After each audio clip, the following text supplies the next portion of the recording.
चलिए चलिए mummy papa सागर भाई आप सभी आ जाइए।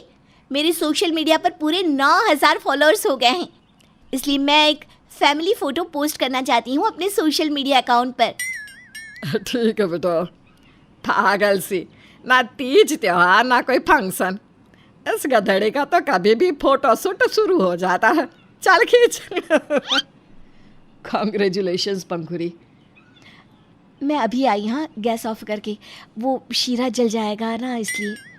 No no no no no कोई प्रॉब्लम नहीं अक्षरा भाभी। इस फैमिली सेल्फी में आप वैसे भी ना एक काला टीका लगोगी। आप जिस भी फ़ोटो में आती हो पूरे फ़ोटो का सत्यानाश हो जाता है, जैसे कि किसी सफ़ेद रुमाल पर कोई काला दाग लग गया हो। पंखुरी सिर्फ अपनी मम्मी मेनका, पापा केशव और भाई सागर के साथ सेल्फी क्लिक करती है और अपनी भाभी अक्षरा के कालेपन का मजाक बनाकर उसे नहीं बुलाती। ये कहानी है काली भाभी अक्षरा की और उसकी गोरी गोरी ननद पंखुरी की। पंखुरी हमेशा अक्षरा के रंग का मजाक उड़ाती और अपने गोरे रंग का घमंड करती। ऐसे ही एक दिन जब घर में त्योहार पर पड़ोस से मिठाई के डिब्बे आते हैं तब अरे वाह, ये मिठाइयाँ तो बहुत ही सुंदर और कलरफुल है। होप सो कि उतनी ही टेस्टी भी हो। अरे ये क्या, इन लाल पीले और सफ़ेद मिठाइयों में ये काला जामुन मिठाई। एक मिनट अक्षरा भाभी, ये लो आ करो, आ आ आ। पंखुरी बस बस बस। हाय हाय, बेचारी को काली मिठाई खिला दी। अब काले लोगों का मुंह भी काली मिठाई से ही मीठा करेंगे ना माँ। कैसी बात करते हो आप भी। यार भाभी सीरियसली, आप तो अंधेरे में दिखाई भी नहीं देती होंगी ना, इतनी काली जो हो। काश आप गोरी होती, फिर मैं भी अपनी फ्रेंड्स के सामने आपको ले जाती और शाइनिंग मारती। पंखुरी, तुम यो हमेशा अक्षरा के काले रंग का मजाक क्यों उड़ाती रहती हो? प्लीज ऐसा मत किया करो, मैं तुम्हें वार्न कर रहा हूँ। और नहीं तो क्या।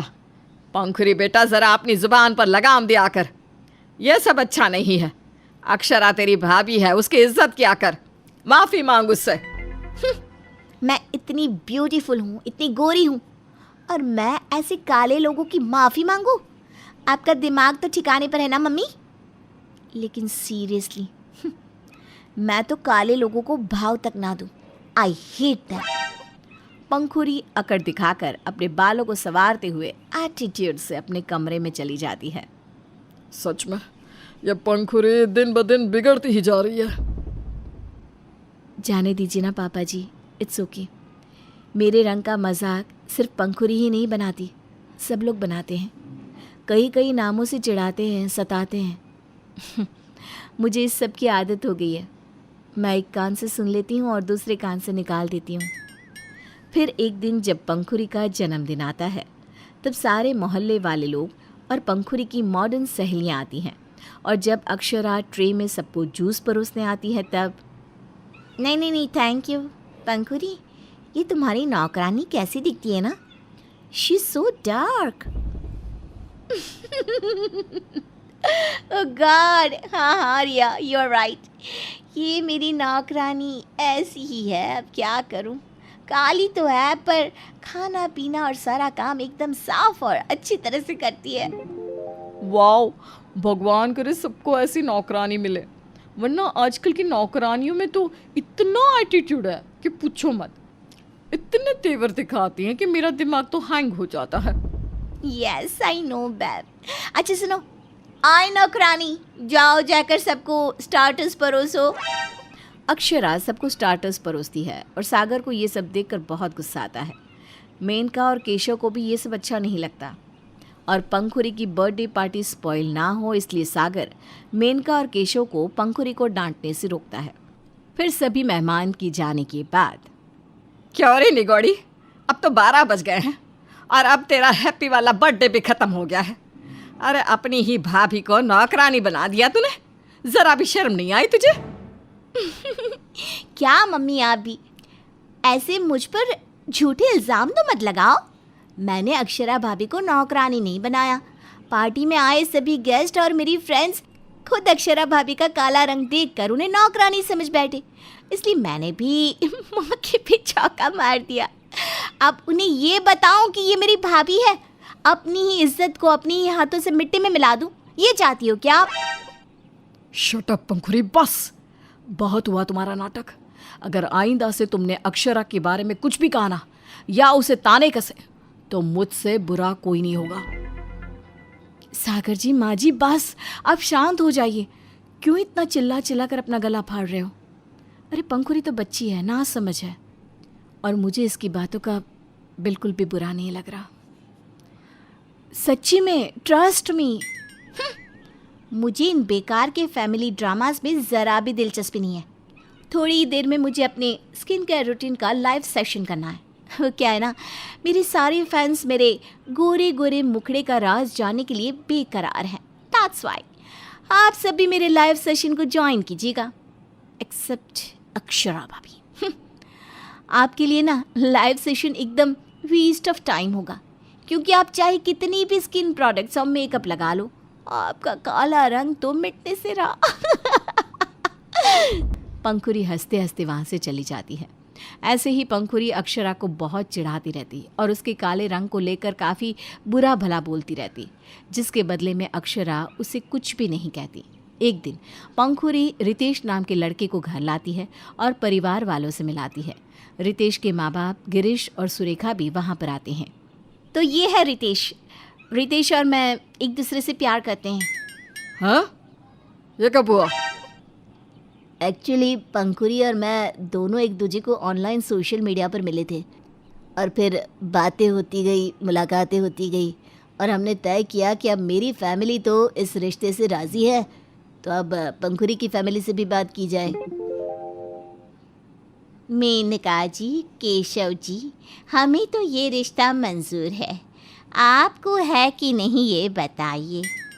सुरेखा जी, गिरीश जी, अब जब हमारी पंखुरी को रितेश इतना पसंद आया है तो हम क्यों उसकी खुशियों के बीच कंकड़ बनकर आए हैं? और वैसे भी जितना हमने रितेश के बारे में जाना आपसे और इसे देखकर, इसकी पर्सनालिटी को देखकर, हमें भी रितेश पसंद है। जी बिल्कुल, हमें इस रिश्ते को पक्का करने में कोई एतराज़ नहीं है। ठीक है, फिर उठाओ रसगुल्ले और करो मुंह मीठा। जी ये लीजिए, सभी मुंह मीठा कीजिए। लेकिन मेनका जी, केशव जी, आप हमारे बेटे की खातिरदारी का सारा बंदोबस्त तो कर लेंगे ना? जी, क्योंकि वही तो सबसे ज़रूरी चीज़ है, जिसके बिना ये शादी नहीं होगी। कौन सा चीज़? मैं अभी ला कर देती हूँ आपको फ्रिज से सुरेखा आंटी। फिर तो रितेश और मैं शादी कर सकते हैं ना? अरे नहीं पंखुरी बेटा, वो नहीं, हम दहेज की बात कर रहे हैं। अब वो भी तो एक तरह का शगुन है, एक तरह की शादी की रस्म है। क्यों सागर बेटा? अब सभी सोच में पड़ जाते हैं और फिर केशव दहेज के लिए भी हाँ बोल देता है। अब आप लोग चिंता मत कीजिए, हमारी तरफ से रितेश की खातिरदारी में कोई कमी नहीं होगी। और फिर पंखुरी और रितेश की शादी हो जाती है। लेकिन शादी के बाद रितेश पंखुरी को घर से बाहर ही निकलने नहीं देता और उसके साथ ठीक से पेश भी नहीं आता। रितेश, मुझे बाहर जाने दो ना। पग फेरे की रस्म के बाद से अब तक पूरे 20 दिन से मैं बाहर नहीं निकली। मुझे घुटन हो रही है घर में। रितेश, नहीं पंखुरी, तुम अब घर में ही रहा करोगी। बाहर कितना पोल्यूशन है, तुम्हारे गोरे रंग को कुछ हो गया तो मैं तुम्हारी खूबसूरती पर एक दाग तक नहीं लगने दूंगा। बाहर की दुनिया में इतने सारे लोग हैं, तुम्हें किसी की नज़र लग गई तो ना बाबा ना, मैं तो ये रिस्क नहीं लूँगा। खूबसूरती को हमेशा कैद करके रखना चाहिए। रितेश पंखुरी की खूबसूरती को ही उसका दुश्मन बना देता है और पंखुरी की जिंदगी किसी पिंजरे में कैद पंछी से कम नहीं होती। ये सब खिड़की से देख रही अक्षरा हंसती है। बेचारी की पूरी दुनिया इधर की उधर हो गई और किसी को भनक भी नहीं पड़ी कि ये सब मैंने किया है। ये सारी काली करतूत अक्षरा की ही थी। ये लो, ये पैसे और दूंगी तुम्हें, बस मेरा काम ठीक से हो जाना चाहिए और पंखुरी को अपने प्यार के जाल में बुरी तरह फंसाना, ऐसी कि वो तुम्हारे सिवा किसी और की सुने ही ना। ओके अक्षरा जी, मेरे इतने सारे सोशल मीडिया फॉलोअर्स हैं, इतना हैंडसम हूँ मैं, पंखुरी से तो मैं शादी कर ही लूँगा। मेरे काले रंग का मजाक उड़ाया था ना। अब देखना, तुम्हारा गोरा रंग, तुम्हारी खूबसूरती, जिसका तुम इतना घमंड करती थी, वही तुम्हारा पिंजरा बन के रह जाएगी। मेरा बदला पूरा हुआ। अब आई सांस में सांस।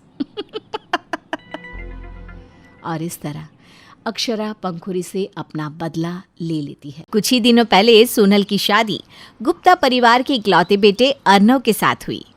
अब सोनल धीरे धीरे परिवार के माहौल में ढलने की कोशिश कर रही थी। बात एक सुबह की है, जहां सोनल की सास मालती बैठी अखबार पढ़ रही थी, वहीं उसके ससुर जी उसे आवाज़ देते हैं। बहू, चाय नाश्ता तैयार हुआ या फिर 2 घंटे और लगेंगे? नहीं नहीं पापा जी, मैं बस अभी चाय लेकर आ गई। ये लीजिए, गर्मा गर्म इलायची वाली चाय। वाह वाह बहू, खुशबू तो बड़ी अच्छी आ रही है। अजी आप देख क्या रहे हैं, पीजिए ना चाय। बहू, चाय का रंग कुछ फीका नहीं है, लगता है तुमने चाय पत्ती कम डाली है। अरे आप क्या चाय का रंग रूप देख रहे हैं, चाय पीजिए ना वरना ठंडी हो जाएगी। मालती और किशोर चाय पीते हैं। जहाँ मालती चाय की बहुत तारीफ करती है, तो वहीं किशोर उसमें कमियां निकालता है। बहू, पहली बार के हिसाब से चाय ठीक ठाक ही है, पर अगली बार चाय में छोटी इलायची की जगह बड़ी इलायची डालना, स्वाद बढ़िया आएगा। जी पापा जी, मैं ध्यान रखूंगी। सोनल को अपने ससुर का ये बर्ताव कुछ समझ में नहीं आता। वो अपने काम में लग जाती है। अगले दिन बहू गली में सब्जी वाले से सब्जी ले रही थी। भैया 2 किलो टमाटर, 1 किलो गोभी और 2 किलो आलू दे दीजिए। जी भाभी जी, अभी देता हूँ। और कुछ चाहिए आपको? नहीं नहीं, आप इतना ही तोल दीजिए ना। सोनल सब्जी लेकर घर आती है तो सामने ही किशोर खड़ा होता है। बहुत सब्जियां ले रही थी क्या? हाँ पापा जी, ले ली, बस इन्हें फ्रिज में रखने जा रही हूँ। 1 मिनट बहू, इन सब्जियों के साथ धनिया मिर्ची नहीं लाई तुम? पापा जी, धनिया मिर्च तो पहले ही रखी है घर में, इसलिए मैंने नहीं ली। अरे बहू, सब्जियां लेते हुए धनिया मिर्च तो मुफ्त में ले ही लिया कर। अरे इतनी महंगी सब्जियां ली है तो मुफ्त की धनिया मिर्च क्यों छोड़ना? आगे से ध्यान रखना। ठीक है पापा जी। ये मेरे ससुर सास जैसी हरकतें क्यों करते हैं? हर बात में टोकते रहते। कभी कभी तो लगता है जैसे ये मेरे ससुर नहीं, मेरी सास हो। सोनल जो भी काम करती, किशोर उसके काम में कोई ना कोई कमी निकालता रहता, जबकि उसकी सास मालती उसे इतना नहीं टोकती थी। बात एक रोज़ की है, जब सोनल अचार बनाने के लिए कच्चे आम काट रही थी। तभी मालती वहाँ से जा रही होती है तो सोनल उसे टोकती है। माँ जी, कहीं बाहर जा रही हैं क्या आप? हाँ बहू, ज़रा विमला के साथ टहलने जा रही हूँ। घर में बैठे बैठे वज़न बढ़ गया है मेरा। क्या कोई काम था क्या? हाँ माँ जी, ये आम अचार के लिए काट रही हूँ। देखिए ना, ठीक कटे हैं या और छोटे करूँ? नहीं नहीं बहू, ठीक ही है। तू जैसा बना देगी हम खा लेंगे। और वैसे भी तेरा हाथ लग गया तो अचार का स्वादिष्ट बनना तो तय ही है। क्या माँ जी, आप तो मेरी बेवजह ही तारीफ़ करती रहती हैं। अच्छा बहू, मैं चलती हूँ, जल्दी लौट आऊँगी। तभी किशोर अंगड़ाई लेते हुए वहाँ आता है और सोनल को आम काटते हुए देखकर कहता है, ओहो बहू, ये क्या कर रही हो? लगता है बुढ़ापे में नज़र कमज़ोर हो रही है इनकी। पापा जी, अचार के लिए आम काट रही हूँ। वो तो मुझे भी दिख रहा है बहू, लेकिन ये क्या, कोई बड़ा तो कोई छोटा आम काटा है? ये सारे बराबर होने चाहिए। अचार खाने के साथ साथ देखने में भी तो अच्छा लगना चाहिए ना। जी पापा जी। बहू, काम करते वक्त ध्यान कहाँ रहता है तुम्हारा? थोड़ा मन लगा कर काम किया करो। अभी मेरे लिए चाय बना कर ले आओ, एकदम कड़क वाली। जी ठीक है, मैं अभी लेकर आती हूँ। सोनल मुंह बनाते हुए वहाँ से चली जाती है।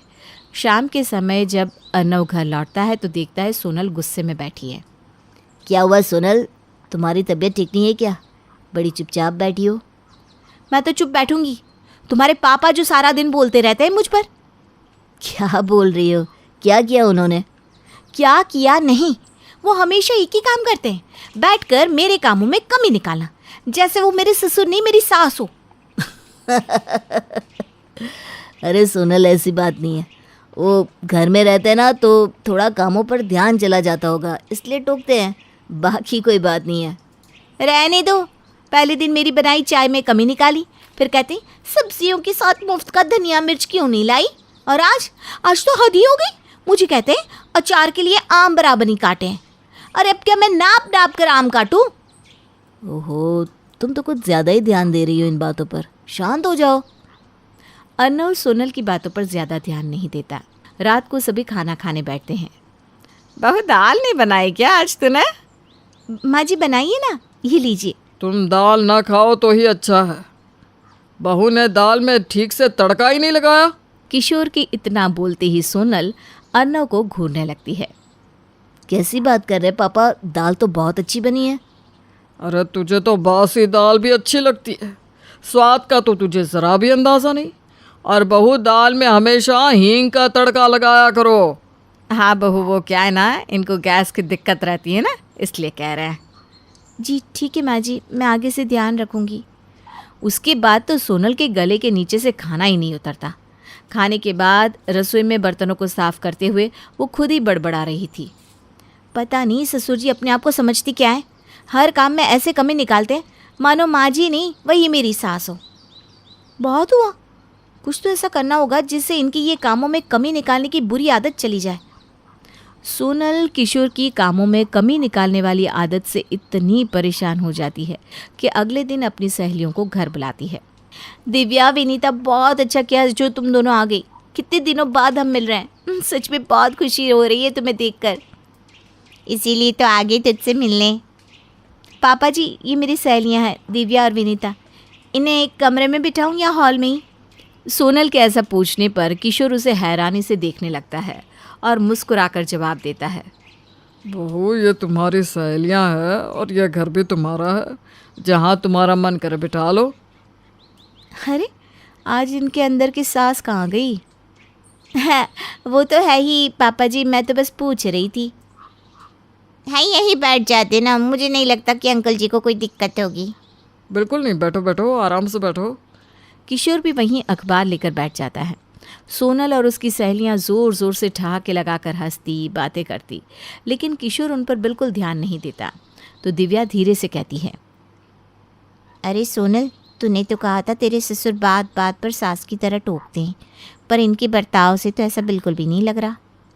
वही तो, देख कितने आराम से बैठे हैं, जैसे हम लोग यहाँ बैठे ही ना हो। तुम दोनों को पता नहीं, मेरे ससुर किसी सास से कम नहीं है।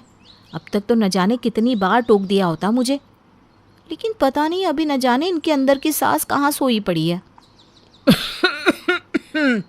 बहू, तुम लोग आराम से बात करो, मैं ज़रा शर्मा जी के घर होकर आता हूँ। और किशोर वहाँ से निकल जाता है। सोनल ने अपनी सहेलियों से किशोर को ताने देने का जो प्लान बनाया था वो तो धरा का धरा ही रह जाता है। लेकिन अगले दिन घर की सफाई करते हुए किशोर उससे कहता है, बहू ज़रा अच्छे से सफाई करो, अभी भी इस टेबल पर कितनी धूल जमी है। अजी वो कर तो रही है, आपका बीच में टोकना ज़रूरी है क्या? चुप कीजिए, मुझे न्यूज़ सुनने दीजिए। जाग गई है इनके अंदर की सास, इनकी आदत नहीं जाने वाली। सोनल, तू ही खुद को समझा ले। अब इस तरह से सोनल खुद को ही समझा लेती है कि भाई उसके पापा जी किशोर का मिजाज ही कुछ ऐसा है।